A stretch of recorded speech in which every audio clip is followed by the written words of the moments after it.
Right, welcome everybody to another episode of the Love Island Cast Australia. I am Chris Phelps, so my co-host, and hopefully with a better impression of an Aussie, and good friend is Mr. Dave Horrocks. G'day, mate. I think we've been trying to do all of our accents, but I realise that mine are probably 20 years outdated. I haven't seen anyone say rack off at all. I don't think the kids say it anymore. You drongo. I remember that bloody drongo. I remember that. I should know this because I do watch Neighbours and Home and Away literally every night, Dave, so I don't hear it in there. Whether it's out of the Australian sort of chat now and dialects, I'm not sure, but yeah, I don't hear that sort of stuff at all now. It was more Joe Mangle job, wasn't it? Like the older type people. Yeah, it'll be back. It'll be back. It's like, saying like, oh my days and stuff like that. It's come back now. It was old fashioned for years, wasn't it? So rack off. I'm bringing it back. Very good, Dave. Very good. Now, Dave, bit of an emotional tearjerker today on the old Love Island Aussie. We've had, a bit of a voting off at the end. I think it was absolutely on the money who was going. There was no sort of hiding from the preview. It didn't make any sense the way everything had happened. But what I found bizarre was we get Adam, who's obviously gone now. And to be fair, Dave, I think he redeemed himself at the end. I've given him a bit of stick the last few episodes because I thought he was bang out of order with Cartier, and she was really upset today. But I give him a lot of credit at the end. I think you might be right about the depression side of it, Dave, because that's the Adam that everybody loved and grown to, what he did at the end there. I thought he was absolutely on the money. Yeah, definitely. I mean, it is bizarre. I'm still not ruling out that he's kind of come in to raise his profile and kind of just purely for the fame side or just getting more modeling gigs and stuff. And then at some point he's just thought, you know what, screw this. I'm not into this anymore. But yeah, I thought he was good at the end there, and he finally broke. We get Matt who cries over just about anything, whereas Adam's had that fairly steely exterior, hasn't he? But even he was kind of breaking there. And I must admit, I mean, I was getting a bit choked at various points through the episode.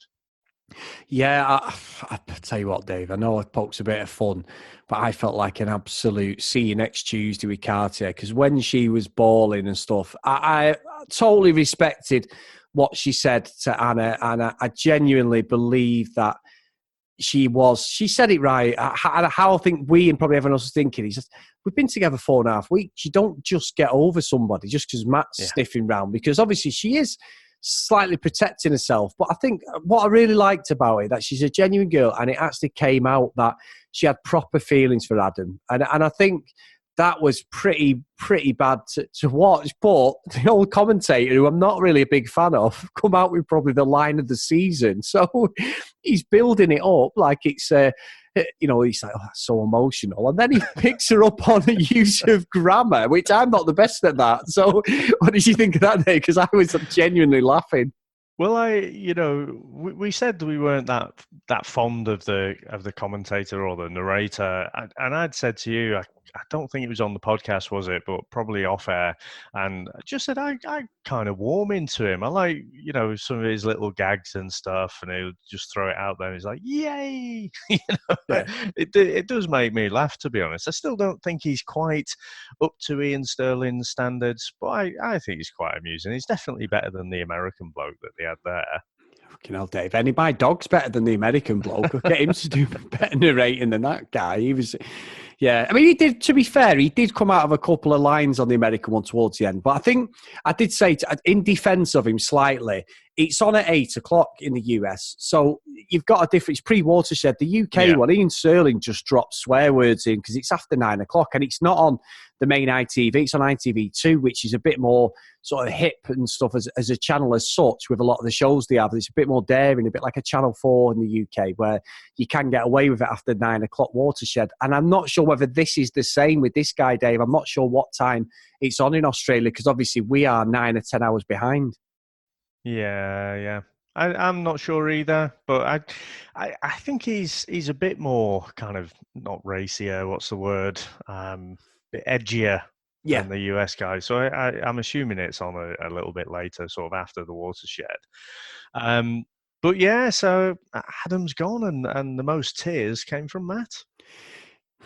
Dave, are we fucking surprised by that emotional wreck of a man? I unfortunately, I don't see that there's anything with Cartier and Matt. You know, I don't. she's still all with Adam, and you know, like you said, I think it just made her come across as genuine, and you know, because in real life, you don't switch off from one person, or you don't break up with someone, continue to sleep in a bed with them, and meanwhile try and crack on with someone else. Matt does. I'm pretty sure Matt is quite comfortable with that, but I can't see Cartier in between now and the end of the show ever really getting too deep in with Matt. I don't see them as a good pairing, to be honest. No, and I think, to be fair, I know we've not had a response yet, but I did crack on at the end that they did say going into the final week. So it has been a 6-week run, this, Dave, the Australian one. So that's exactly what we got. So I don't, thank you anybody out there who's going to compose or send us some sort of confirmation on that. But it looks like either back end of next week, Dave, or maybe a week on Sunday is the final. So that's not too bad. At least we get a fucking break, Dave, before Christmas. Because if you'd have said, it's 2 months or 2.5 months, I think I'd have been crying like Matt myself. well, Dave, actually, what I've not told you, and I love springing these surprises on, it is the start of our I'm a Celebrity, Get Me Out of Here podcast literally the week after. Fuck off. I'm a podcaster, get me out of here. Now, I do like that show, Dave. I do like I'm a Celebrity. I do think it's great, that. So, no, we're not doing a podcast, guys. Sorry, Dave. I'm really... or are we? Yes. Yes, yeah. Not for today. Anyway, Dave, now, as a man, and I'm not trying to be sexist here. I'm not trying to be thingy, but if you've spent the night with a bombshell, and we're talking about Cartier, Margarita and Blake. Is it Margarita or Marguerite? Anyway, she sounds like a drink.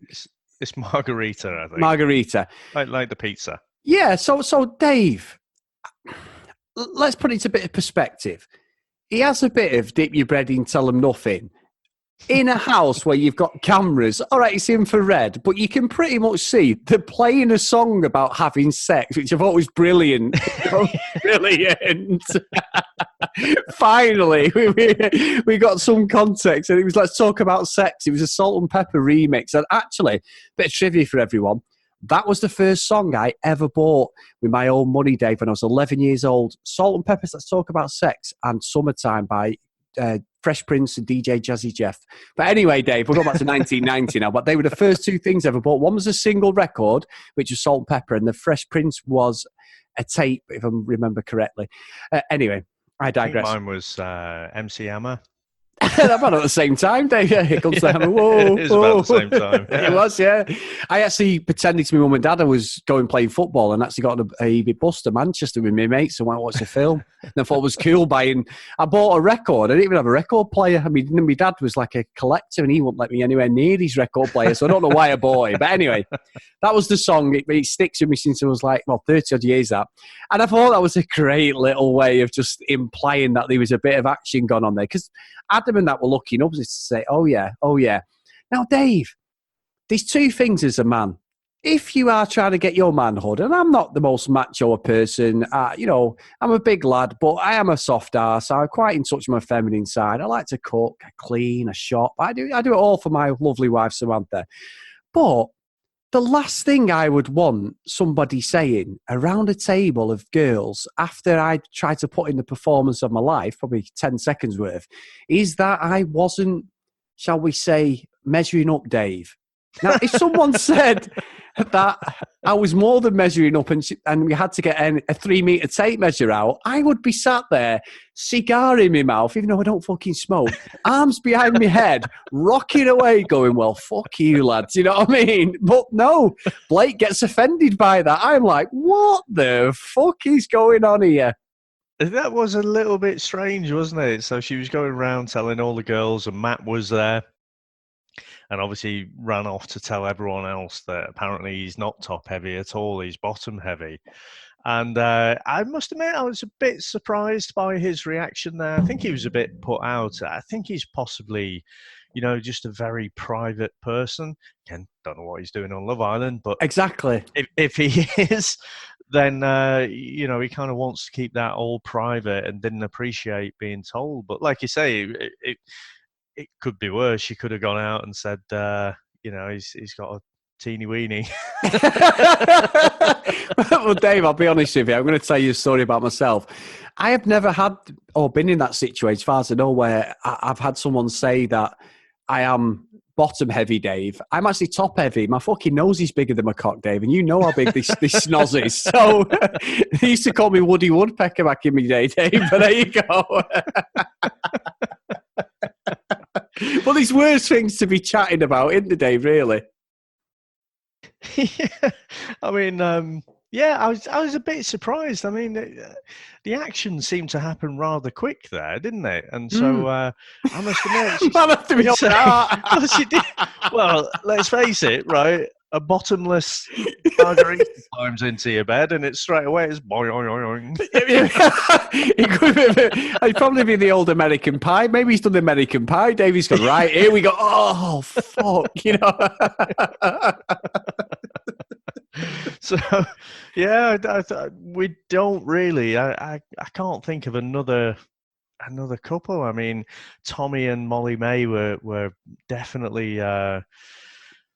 How do I put it? Just definitely jiggling about on the bed a bit, weren't they? But it took them a while. Dave, let me take over. They were fucking Dave. Let's not beat around the bush. But you could just see the old jackhammer, couldn't you? The genetic jackhammer, yeah. But yeah, I guess I appreciate, the way he dealt with it, because I haven't really warmed to Blake since he's come in. But I thought, the fact that he does want to keep all this stuff private seems like he's hung like a gorilla. But he called out Margarita and said, I'm not really impressed. That's between us. I thought, good on you. That's between us and the 2, 3, 4 million people that are watching the show. Dave, I call this an absolute power play by Blake, because he's going against, this is what I think, he's going against the grain of what people, but like, bear in mind, if it was Matt, he'd be going round with a pair of fucking Speedos on one ear with a bit of a semi on just to show, look, he does, doesn't he? Well, he does, yeah. He always does that thing. He puts his one of his legs up on the up on a chair or something. Yeah. Got them all hanging out. The old Alan Partridge show. But yeah, I call this a power play, and he's got Margarita exactly where he wants her, because she respected what he said. It's bullshit, Dave. They're in a house where he's being filmed all the time. He knew what he was doing. He wasn't like he was drunk, because they don't drink a lot in the show, and you know that. We've said that on the UK one.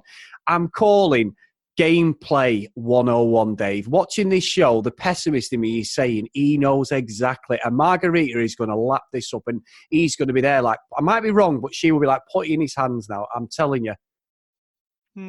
Yeah, when you put it like that, I guess, like you say, all the viewers can see what's happening. Yeah, it might be just tactical. Dave, I've tried it with Sam. It doesn't work, Dave. So I don't know why he's bothering. But yeah, he genuinely. Because you're not hung like a gorilla. It's exactly where I'm going wrong. But yeah. But no, I might be wrong, and I'm sure there's people out there going, "Shut up, Chris, you dick." But genuinely, I just feel that was classic, just really, really clever bit of manipulation, if I'm being honest. Yeah, it could be. And speaking of clever manipulation, I mean, what do you think of Aaron and and Cynthia and them going on the date. I'm pleased for Cynthia. I really am. I don't think we've seen enough of her on screen, to be honest. But I can't see anything between them. And I know we're not there. We don't spend the time they spend together, Dave. They might be madly in love and I could be way off. But I just don't see a genuine connection. And I don't know. I just don't trust this Aaron. I think Cynthia might be getting a bit of the Cartier treatment where he's there. He's been genuine as such. But as a reality show sort of veteran, you play the game, Dave, and it just seems to me like he's doing everything he can just to get towards the end. I don't think they're going to win it, but I just think, I don't know, I might be wrong, but there's just something not right about this, Aaron, and I can't put my finger on it. Yeah, I'm 100% with you. I just, there's something that just doesn't come across as authentic about him, and no. I'm just not convinced by it at all. I am convinced. I do think Cynthia's feelings, what she's saying, is genuine. I don't particularly see a spark, but then you've got different people reacting in different ways. But you'd have to say, along with Josh and Anna, they're the only two real couples who you say, okay, they probably do have a chance of staying together at least to the end of the show. Maybe not on the outside as such. Yeah, and that's just my opinion. We're only seeing snippets, aren't we, that relationship, but very, very strange, Dave. So as we approach the last week of the show, Dave, and I'm pretty sure there isn't an episode tomorrow. I could be wrong. We could be here tomorrow and I'm saying that, but I'm pretty sure if it follows form, it will be back on Sunday. Who is your favourites as we talk about it now to win? Josh and Anna, hands down. Yeah. Just... Again, if they're playing the game, they played it quite well. I'm pretty unimpressed with some of the things that Anna's done. I do think she is a stirrer. She likes to be right in the thick of it with the gossip and everything. I don't like that trait about her. But as a couple, I think they're the only ones who have really got a chance. So like I say, if I could trust Aaron a little bit more, then maybe I'd think him and Cynthia. But no, it's Josh and Anna all the way for me. What about yourself? I'm sorry, Dave. Yeah, I'm exactly the same. I can't see past them. The only ones that might have a late resurgence is Cynthia and Aaron, if Aaron does come across as genuine. So, yeah, I'm exactly with you. I mean, it's good TV. It's what it's all about. It is not drama. And I know I have questioned. I just don't think this is up to the par of Series 1 at all. I've sold you a bit of a dodgy car, Dave, I think, with no turkey, engine. Yeah, a bit of a turkey. But it's still Love Island. We're still going to bullshit and talk about it. So, I mean, that's all it is. We're two good friends who just love talking about, well, you did like talking about reality stuff. I always did, Dave, but now I've enrolled you in there. So, no, it's been really good. Good stuff. Good stuff. So, guys, if you want to get in contact with the show, at Love Island Cast, if you want to email us, theloveislandcast@gmail.com. And if you do like the show, please get onto your podcast catching app and just drop us a review. It just helps myself and Dave get out there to more listeners. So, Dave, thank you very much again, my friend. Have you got anything to take us out with today? No, I just want to say thank you very much. And hopefully I'll speak to you someday. Take care. Bye.